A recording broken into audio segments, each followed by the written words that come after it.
My 2 weeks are up. As a matter of fact, this might even be 1 week because now that it's officially sandal weather, we need to soak way more frequently. So I recently got these boots and I'm already obsessed. Not just because they're cute, but because they are functional. So let me tell you, I notoriously forget something every single time. So I was hoping these would make that process easier, and they have. Why? Because I can actually walk in them. Not well, but it is possible. So first, of course, I'm gonna remove my polish. You can do this before or after soaking. But while I'm at it, I'm also going to take down the length because I prefer not to cut my toenails when they're full of water, because at that point they become a little bit flexible.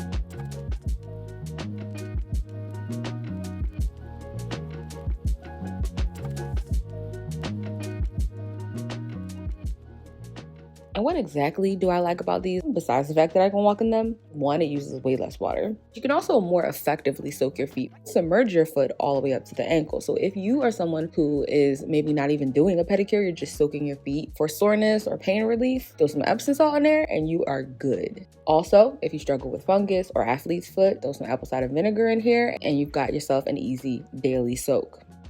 A great way to utilize these as well is after I get out of the shower is normally when I would file the heels of my feet a couple times a week. So I don't embarrass myself out in the wild with sandals on. But by the time I finish putting on all my potions and lotions, my feet are dry. So I can wear these while I'm doing that and still be soaking my feet, or at the very least keep them damp.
And because I've been filing my soles more regularly, I don't always have to do an oil bath. So here I just used a body lotion. Currently, I'm obsessed with the Osea one.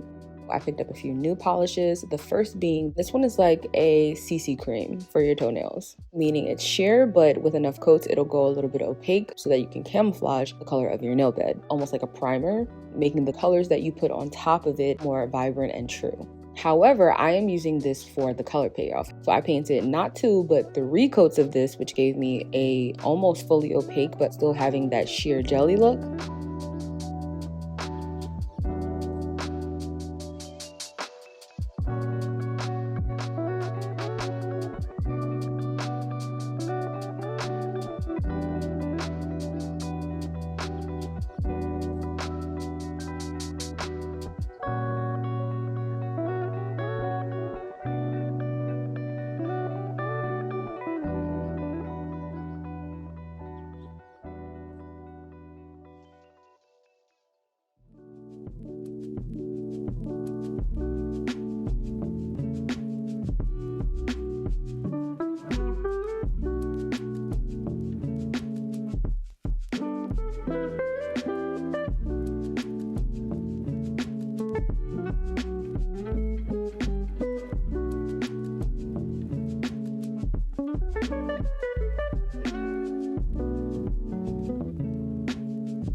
And then I was gonna go for green to be like in the same color family as my nails. But when I did a poll on stories, y'all said I should do blue. And I think y'all made the right choice because it ate.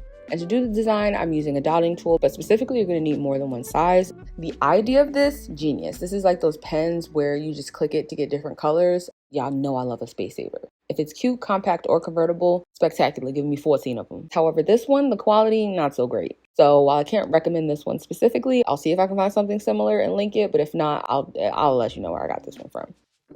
Essentially, you just need 5 dots to form the circle, and then the space in the center, we're going to even out with the base color.